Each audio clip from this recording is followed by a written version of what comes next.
have just over 5,000 followers on YouTube and 220k on Instagram. It's actually 225 on Instagram. Oh, 225, now. sorry. I had a reel go viral that took me from like 2,000 to 14,000 followers. There's some people who just really have to let you know that they don't like you or what you like, but it is what it is. Thanks so much for engaging and fighting back with people, just boosting the engagement. I've got to give at least half of these views to you. Like, thanks heaps for this. Just set up your camera and just time lapse you mowing or whatever. Put some music to it. You might end up happily spend 30, 40, 50 minutes editing a video and you actually like it. One of the things that intimidates people the most is actually getting your face in front of the camera. Not necessarily every project have brand deals and make money on it, but it kind of all potentially evens itself out. Now, if you could go back before you started social media or you had any kind of presence on any platform and tell yourself one thing that you wish you knew that you know now, what would that be?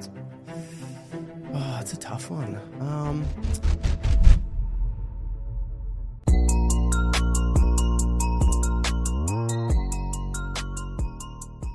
Nick, welcome to Top of Mind.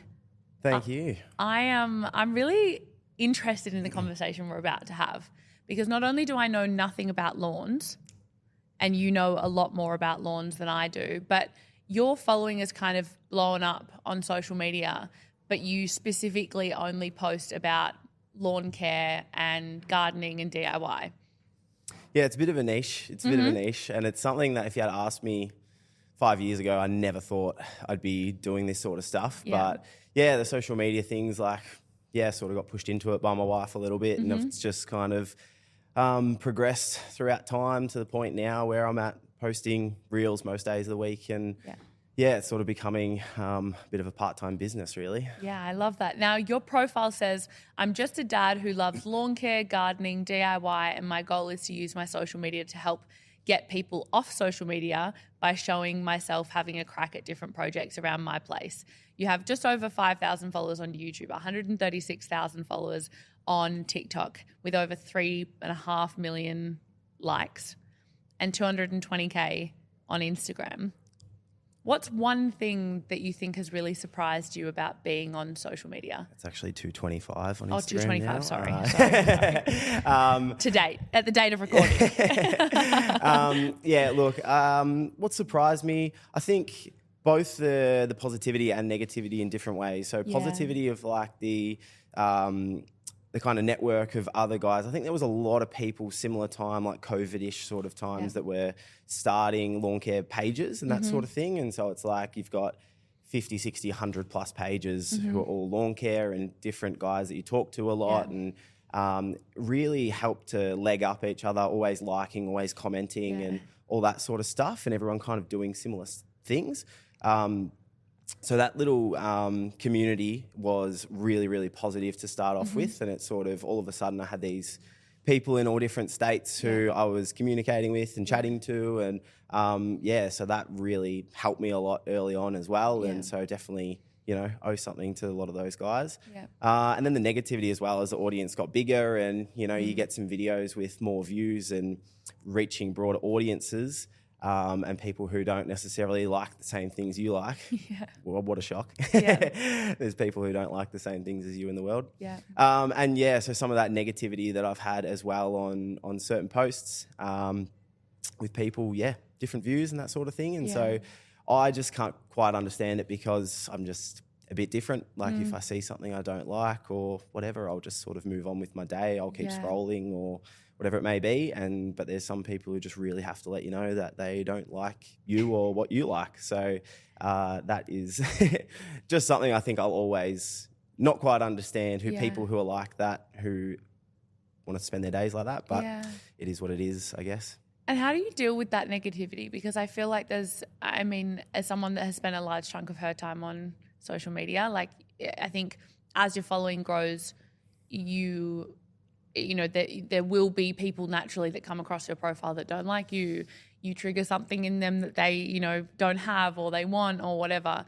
And I've kind of just become accustomed to the fact that I'm like, there are going to be people out there that don't like what I do, and it doesn't really affect me as much. And it never has. But how do you deal with it? I actually don't mind. Yeah. And it's surprising because in my, day-to-day life, I don't take criticism that well. Okay. I think it comes from my upbringing, Yeah. repeating what I was brought up with. Yeah. But yeah, my wife and I have worked through that, as you do in relationships, of how you work best with each other. And she knows there's a certain way to approach me with certain things, and I know there's certain ways to approach her with different things. And so that's why we work really well together. But yeah, so when I get feedback though, and it's harsh feedback or it's I hate this or the way you did this was whatever on social media, it is actually a surprise to me that I don't really care too much. Sure. There's always the occasional comment that might stick in your head for some strange reason. Yeah.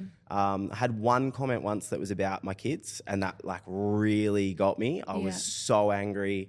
I posted on my story. Instagram wouldn't let me type the reply.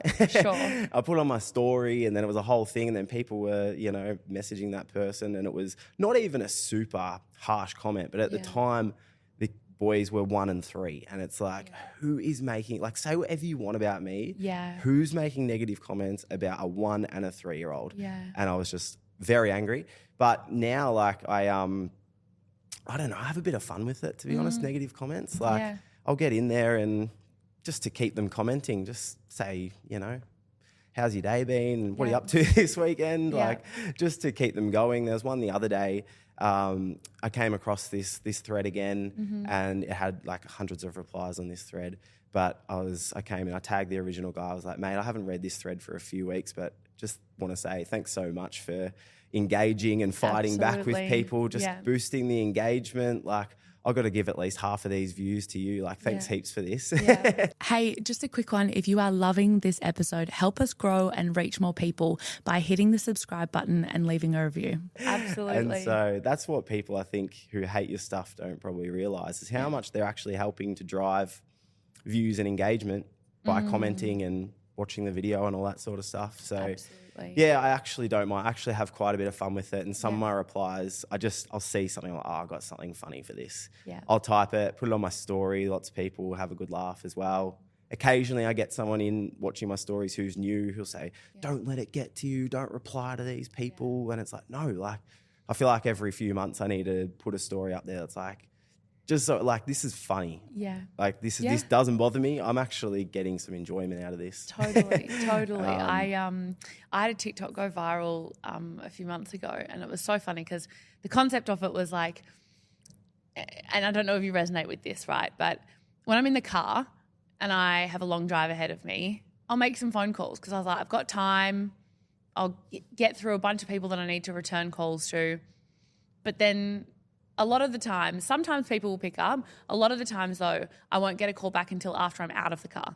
And I'm like, no, like, I wanted to talk to you whilst I was in the car. I now don't have time to have the length of conversation that I want to have with you outside of the car. So I recorded this little rant to TikTok that I was like, you're a car call. Like, if I don't, like, I'm not answering the call when I get home, right? And there was so many people that sat on one side of the fence that were like, oh my God, this is me. And then on the other side of the fence, there's people being like, how self-centered are you? Like, maybe people are busy. And I just sit there and I'm just like, guys, this is like funny. Like, this is not something that's going to be taken seriously. And so before we kind of get into it, where does this all start for you? Like, when it comes to posting lawn care and DIY and you doing your projects around the house, how did it start? Probably to go right back when we bought our first house, we just were ripping out plasterboard and kitchen cabinets and stuff and throwing it on the front yard.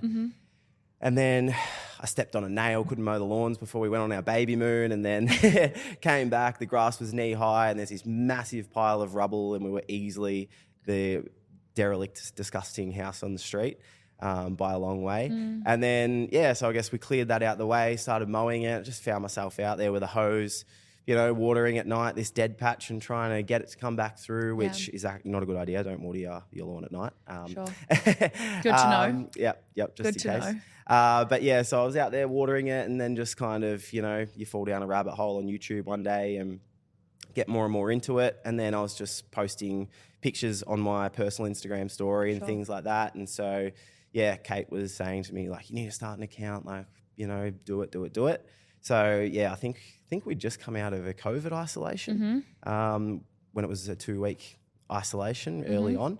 And we came out of that and then started the account. Got like 100 followers in the first day because Kate at the time, I think she might have had like 1,500 followers or something. Sure. So she was putting up polls on her account to be like, what should it be called and all this sort of thing. And so got the name. And yeah, so I just, from the beginning, I sort of just fell into it. Like, I don't think I said before, but like didn't own a power tool when we first moved into that house. And then, you know, learnt how to do things and paint and everything when we renovated. So, and just kind of got into that space. And then it was like, lawn care and really into that side of things and then sharing it. And I early on decided, I was like, okay, I'm not going to go more than 3 days without at least posting a photo or something, you know, so 2-3 a week at least. And that's snowballed to now posting nearly every day and all that sort of thing, YouTube and all that sort of stuff as well. And so was there a particular channel that you started on? Like platform? Yeah, Instagram to start. Instagram. Yeah. And then TikTok? No. Yeah, eventually I was like, look, I may as well just repost these to TikTok. Sure. And so at certain points I've had more followers on TikTok than Instagram. And I've been like, no, get back over there, Instagram. I'm not a big fan of TikTok as a whole. Why? I don't know. I think not as much of a community vibe to me, just because I've never had that as well. Yeah. Not as much as a community vibe. I don't know, just using the platform and I'm just used to Instagram and how Instagram works as well. So I feel like I've always probably had more negativity on TikTok as well, especially early on. But yeah, so I've just always been like, you know what, like I know it's, you know, if I was really trying to grow both, you'd post different content for different platforms and blah, blah, blah. But I literally will post a reel, download it, post it onto TikTok and just be like, whatever. I don't engage very much over there. I'm sure somehow TikTok knows that I've just ripped it straight from Instagram, same caption, all that sort of thing. Yeah. But yeah, it's just like, look, at the moment, it's probably a bit more attractive to brands to be like, oh, I also have followers over here, so I can repost it here as well. So hopefully they don't listen to this probably. But yeah, I'm like, look, I may as well. And then, sort of at the start of last year, back to Kate again, being the most supportive wife in the world. She just came home one day and was like, all right, YouTube, you know, here's camera, blah, blah, blah. So her support's always been massive. Shout out to Kate. Shout out to Kate, yeah. So she'll love that little shout out. I love it. I guess that's a big thing, has been her support throughout all of it, you know, to do projects and to take the time that I have done to share stuff. And as it's kind of, been more brand deals and being able to, as a stay-at-home dad, like be able to contribute a bit more income. You know, it's nice from that perspective as well to kind of make it feel like all the hours of editing and recording and stuff is worth it. Absolutely. It is still a hobby at the end of at the basis of it anyway, and I enjoy it. But yeah, it's just been a gradual progression to now, really. Yeah, I love it. And was there kind of a defining moment for you that, obviously, as someone that was quite a novice when it came to kind of social media before you started spending a lot of time on each platform creating and all of that, was there a moment that you were like, actually, this could be more than just me enjoying a hobby? Yeah, I think so. That was probably early on. I had a reel go viral that took me from like 2,000 to 14,000 followers. And I think I thought I was a lot better than I actually was at that point in time. Because I started being like, you know, reached out to some tool brands and stuff and got a whippersnipper and, you know, that didn't work out the best, that relationship. They wanted to take a lot more than they gave. But I thought it was, but I was like, I don't know. I honestly remember hitting 2,000 and being like, because you start like a lawn care Instagram account and then you go to work, you know, or you see your mates or you go to footy or whatever, and it's kind of like, oh, you know, when you've got 500, 600 followers, you know, it's, you know. But then I remember hitting 2,000, being like, 2,000's pretty cool. Like, you know, to be like, oh, yeah, I do have an Instagram for my lawn. It's got 2,000 followers, you know, like that's, and people, oh yeah, that's not completely. And then going past 10,000 was like, all right, 10,000, like that's pretty good. So I think that was cool. Watching the growth of followers. Yeah, just kind of, because I think I'd already been putting in for a while at that stage. It'd probably been about 6 months and, you know, putting more and more effort in. Yeah. And the main one, though, would have been, in terms of taking it further, was last winter I developed these lawn care programs. Yeah. So it's just like a big guide that says what, and like a calendar that's in there that says what to do to your lawn and when, and what things to do at certain times of the year. Really proud of it, really detailed guide. And it was kind of a bit like, I could tell Kate was sort of setting me up to be like, oh, you know, just in case it doesn't go that well. And she was kind of be like full confidence, but, you know, really trying to manage your expectations. Yeah. And I was a bit the same. I was like, look, I feel like this is going to be good, but I don't know. And in the end, I launched I think a week before Father's Day. We wanted to have it up before Father's Day, and we're going to do more stuff for Father's Day this year. So expanding on it. But I think, because I always post YouTube 7 a.m. Sunday. So I was like, this is going to launch 7 a.m. Sunday. I got up a bit earlier, made sure it was all like lined up, and made it live at like 6:30 or something just to like check. And then the YouTube video and the posts went live and all that sort of stuff. And by the time Kate woke up, it was maybe 7:20 or something. Yeah. I'm kind of like, because I think she'd messaged me from bed. So I like went in there and I'm like, there's like 27 sales. Amazing. And she's like, what? And so by the end of the day, I actually had a footy final that day. Yeah. So I kind of, it was like tracking it. I was like trying to be able to reply to stuff, but then I wanted to concentrate on footy and whatever. So anyway, by the end of the day, by the time I went to bed that night, I think there was like 115 or 120 sales or something. Amazing. And I was like, oh my God, can't believe it. You're like, I've made it. Didn't expect that. Quit your job, Kate. Yeah. I've made it. Yeah, I'll continue to look after this family. Yep. So that was really, really cool, I think, to get that sort of reaction, and then people joining the Facebook group and getting really good feedback. And then, so. Yeah, that's awesome. That was kind of the moment that you were like, actually, this is more than just me posting my silly little videos. Yeah. And that comes back probably to that tagline of like trying to get people off social media and get outside. You know, I've had lots of, really nice DMs and stuff of people that, I never really cared about my lawn, and now it's really nice out there, and it's great to spend time out there with the kids and all that sort of stuff. People with, I think that's the basis of it at the end of it is, and people that post negative comments about like, oh, bet you he doesn't even let his kids walk on the lawn or whatever. Yeah. I always reply something like, well, they get 5 minutes of leisure time on the lawn per week. Penalties apply afterwards. Yeah. But in reality, we're out there most of the time. You see a pristine lawn in videos or whatever. Yeah. But before that, I've kicked off a couple of footies and thrown a frisbee and cleared it out the way because it's for that use. So, to do stuff like that, have those lawn care programs and make the content I do to try and help people get into it.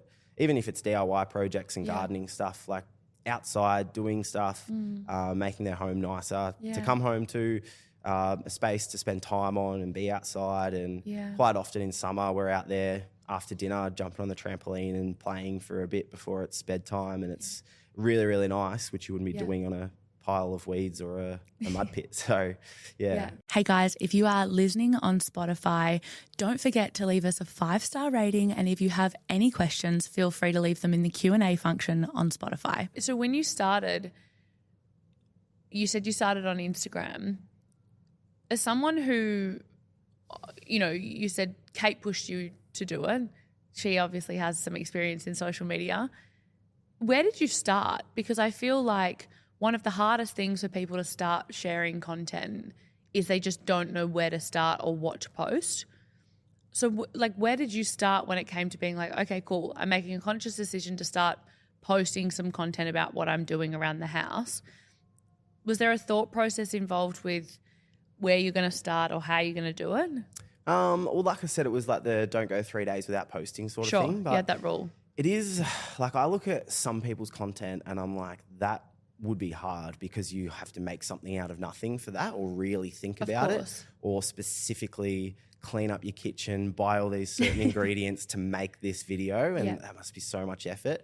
For me, I feel a bit fortunate in the fact that I'm mowing in spring and summer 2 or 3 times a week. Sure.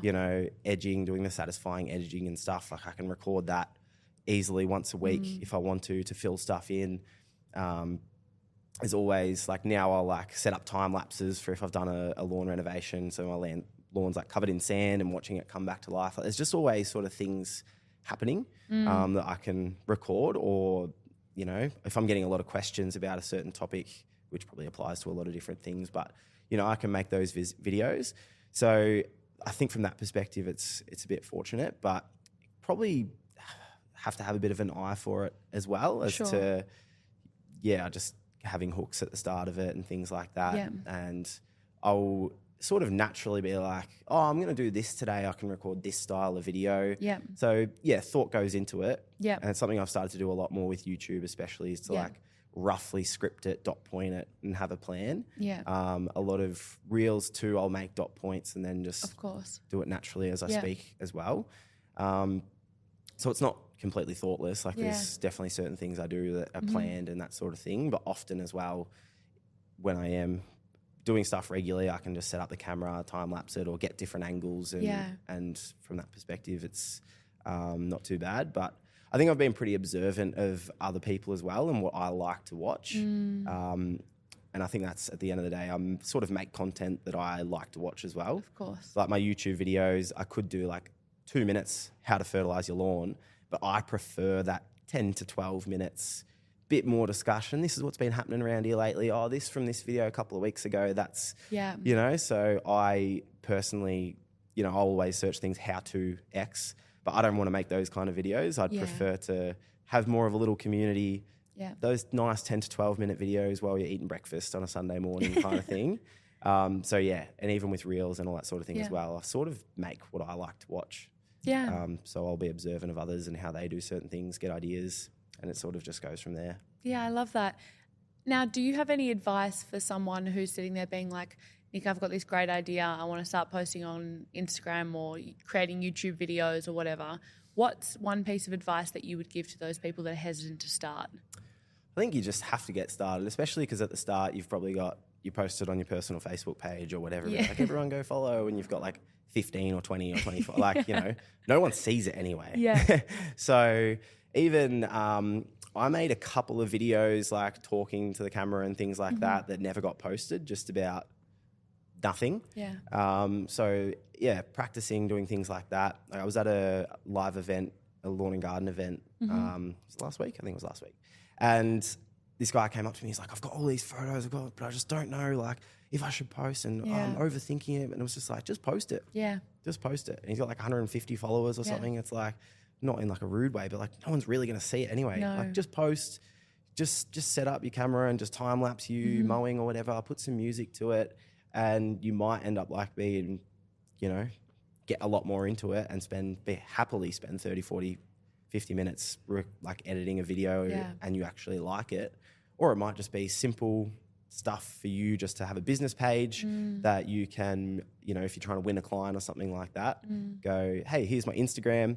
You don't have to have millions of followers for that, but just to be like, here's some of my work that you can see me doing, and it can be super relaxed. Like I think that's in my sort of side of things that with lawn and garden, with a lot of those contractors and stuff who might be trying to build a business, maybe they get put off because they see my account with the editing and followers and things like that.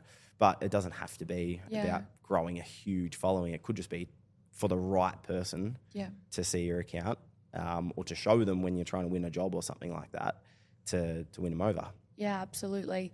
And I think it's really important what you said before around just filming yourself doing the things. Like the more content you have, the more opportunities you have to create content, right? So it's like any opportunity you have to be able to capture content, whether it's, it's the same as me. Like I'll sit on my laptop for the best part of 12 hours a day, right? It's like if I take a 10-second video of me working on my laptop, I can put text over the screen. Like there's every opportunity for content there, but more so with what you're doing, in that you're actually doing the thing and all you need to do is set up the camera, right? Yeah, that's it. I've got hours and hours and hours in iCloud or whatever it is. I don't know, but hours. And so it's always good to be able to know where things are if you want to. Like even a video I was just making, sitting waiting in the car before, it was like going back through and finding things. And if you've got a bit of a backlog as well. But I was listening to one of your episodes the other day. Was it Alexis? Yeah. And she was talking about people who record like 20 podcasts before they even release one. It's like, just like maybe you could have a little bit of a backlog of photos or whatever you want to use, but in that podcast example, it's like just start, just release it. And start and learn as you go. Yeah, just take a photo of whatever and just post it. And it doesn't have to be fancy edited reels to start on Instagram. Just post some photos and naturally get started from there. Yeah, I have this saying with my team is done is better than perfect. And I just think so many people need to live by that, because I am a perfectionist, but I think I've had to like train myself to really consciously be like, I need to get something up.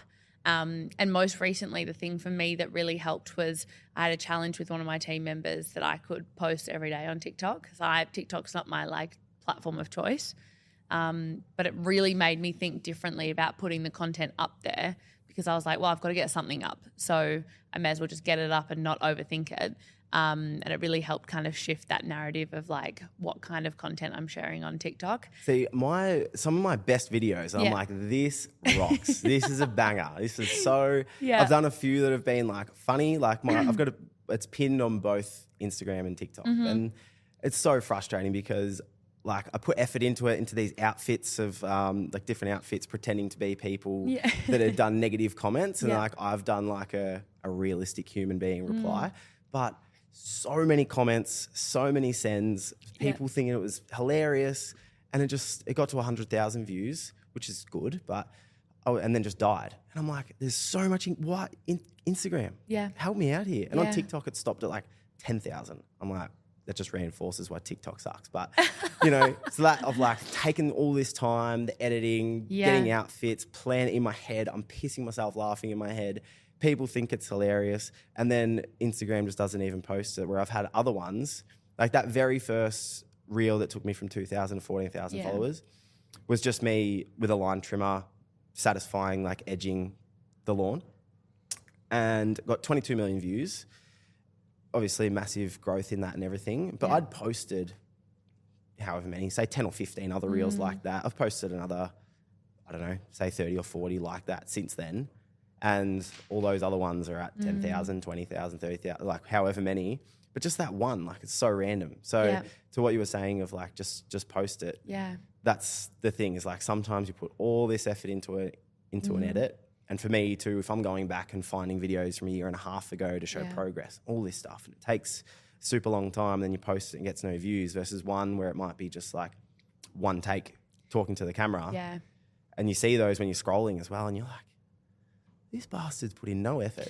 Totally. And I do feel though that it is sometimes like, and I was saying this to my team, like anyone who says that they, I run a marketing agency.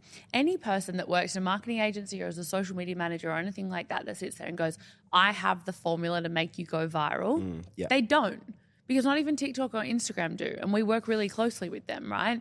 So it's like, you're better off investing, and it's always the way, right? The piece of content that you're like, literally just filmed on the fly, or you've taken like an old video from the archive and slapped some text over the top of it, that's the one that's going to perform the best over the one that you've painstakingly, scripted out and been like, this is so funny, and then it just doesn't. And it's the same as that car rant that I was telling you about. Like I literally got home, put my stuff down, took to TikTok, did my little car rant, and it's had like hundreds of thousands of views, and you're just like, yet there's content here that educates people on how to actually grow their businesses with marketing and social media and personal branding.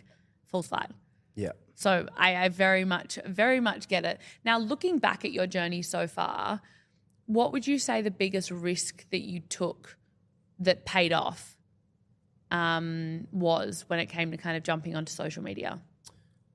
Probably getting onto social media as a whole. Putting yourself out there. I don't know. I wouldn't have probably said I've taken too many risks. Sure. Like haven't put in thousands into like equipment for Instagram and stuff specifically, probably for YouTube more so, but that may pay off hopefully in time.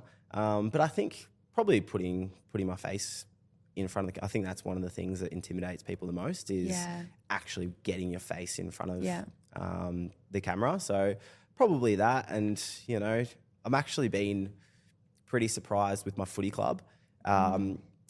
Because sort of no one really knew about it, and then it sort of was getting bigger and bigger, and was sort of coming back, I think probably to sort of the next pre-season. It was kind of like, like people starting to know about it and things like that. And it's never like I haven't been bullied for it or, a few little comments here and there. But even a guy who plays seniors who's like a like someone people really respect and that sort of thing, and you probably expect him to be someone to be like, oh, you and your lame lawn thing. But he sat down next to me at Thursday meals a few weeks ago and was like, oh, so how's everything going? He talked to me about social media and asked me questions and stuff for, 10 minutes or whatever. And I was like, oh, So, yeah, I think maybe people would be surprised of the support they might get, especially for me with blokes. I think people not talking about it very much is as much as a compliment. Of course. I think it would probably be a bit different. With maybe women and friends being a lot more like, oh, I like you, things are going great. Yeah. Well done. Probably for me in my situation, I feel like that kind of, no one really says too much about it. And it's just like I make all these videos and do all this stuff in a weird sort of way. But yeah, I guess probably doing it as a whole is a risk because you put so much out there, and there's been times I've made mistakes or, which I'm happy to show as well. I'll make me videos saying, here's the mistake I made, and so you don't make this mistake. Like, here's a video talking about it, which I think probably helps build an audience and that sort of thing. But it's just like authentic to me and that sort of thing as well. Yeah. So yeah, it definitely is probably a little bit intimidating. I don't really care about it too much anymore. I've made enough videos and I think I've got enough of an appreciation that people move on and forget. Yeah. After a week anyway. So yeah. I love that. Now, have you ever felt like there's so many TikTok social media trends, Instagram trends that kind of goes around? Obviously, when TikTok launched, it was predominantly like a dance platform, right? And it's obviously evolved over time. But have you ever felt the need to kind of tap into a trend or anything like that to kind of stay relevant or to kind of, potentially reach more people or anything like that? I'll occasionally do stuff deliberately to get views. Like, I think I'd like to say that a lot of my content, I try to have value in it. It's tips about what to do to have more success, predominantly with lawn care, but also to show projects I'm doing and how I'm not an expert and I'm not using fancy tools or whatever, but, I can sort of do that. I think it's a balance though as well, because sometimes I'll make a video or certain videos, like once I just installing a door into our outdoor entertaining area that I built last year, just had a caption at the start that was local DIY dad makes a huge mistake, something like that. Sure. To get people to keep watching. Yeah. And then I installed, the door, and then I've walked through the door at the end and like thumbs up to the camera, and the caption was like, just kidding, I nailed it or something.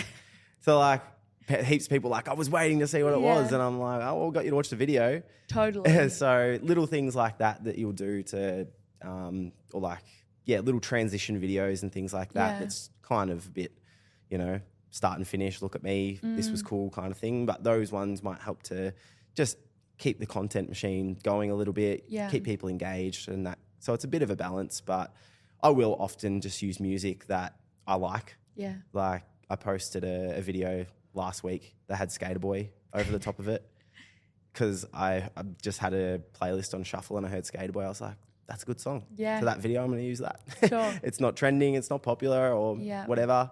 I'll just use it because I like it. Yeah. So I really have lent into that more and more to be like, don't go to maybe reels and scroll for a bit to find something you hear a lot to use. Yeah. Not that I don't use super popular stuff sometimes, but I'll just use music that I like because I figure I'm making people videos that I like to watch. It's for hopefully similar people to me. That's why they're following me. So I'm sure they'll probably like that music as well, kind of thing. Yeah, absolutely. And I think, there's two sides to that, right? Like there's the side that it's like you're saying so authentically to yourself.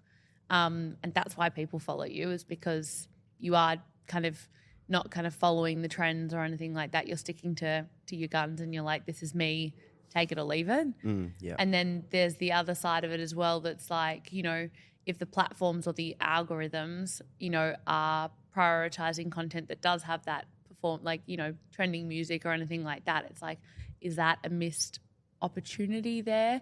And when you said, you feed out certain things that do work for you. What else is working for you on these platforms? What are there things that you've discovered across YouTube, TikTok, and Instagram that you're like, this really works for me? done a few like ASMR sort of videos that have done really, really well. On YouTube or just generally? Nah, just like Instagram. Yep. Instagram, TikTok. So like lawn care ASMR? Yeah. Okay. Yeah. Nah, I haven't gone down the eating ASMR yet. Who knows what I'll be doing in a few years? Who knows? Yep. But yeah, so like one from whenever, I'm still getting notifications for it. It's got like 46 million views or something like that. And it's probably a minute 20. So in a lawn renovation, there's multiple types of equipment that you've got to use to rip up the grass, put holes in the soil, top dress it with sand. The whole idea of it in a nutshell is to make the lawn healthier, smoother, nicer. And then showing like the recovery and as the grass is coming back through. Something I actually did with that was, I might be thinking of the other one, but had the caption at the start that was like the way the sand disappears slowly or something. So yeah, you get to the end, it's covered in sand and then it grows through and to the end when it looks really good. So, you know, I've had a few of those that have done quite well. Yeah. But having said that, I just personally like to mix it up with different things and post different styles. I had a time lapse where I'd made a little cover for an old phone. So it was covered from the rain, got a little Christmas light box thing with an extension lead run out there and set that up to time lapse for like a month. Every morning, alarm goes off, on, and put that all together. Okay. And that did really well. So different styles, different things. But I'll also make videos like in my sort of niche that, you know, it's a weird sort of thing. Like people probably, you know, could relate in terms of you wonder what's going on in people's lives of people that you might follow. Like, oh, I wonder how this is going or whatever. For me, I'll be like, this is coming out of my mouth and sounds really lame. But it'll be like, oh, like he hasn't updated what that patch of grass or that project for a while. I wonder how it's going. And you actually sort of want to know, like, oh, you're going to talk about this. Yeah, you're going to talk about this next. So I will sometimes make a video just being like, oh, you know, this has been happening recently. It's been super hot, especially for people in different parts of the country. I've done this and that, and this is how it's looking at the moment or whatever. Just kind of like a bit of an update video of what's been happening in the yard. That's what people are following me for. Yeah. And that's never going viral. Yeah. Like never is that going viral or getting mega views. But it's kind of like for the people that follow me, I know I like that, you know, said that a few times, but I know I enjoy that. So I'm sure people that are following me are like, they will watch that and it'll be like the real followers that watch it and will actually enjoy some of those videos, which I'll still make because I enjoy making all of it. So yeah. Thanks for listening. If you loved this conversation, don't forget to tune in to our next episode to hear part 2. Don't forget to review and subscribe if you are loving this content.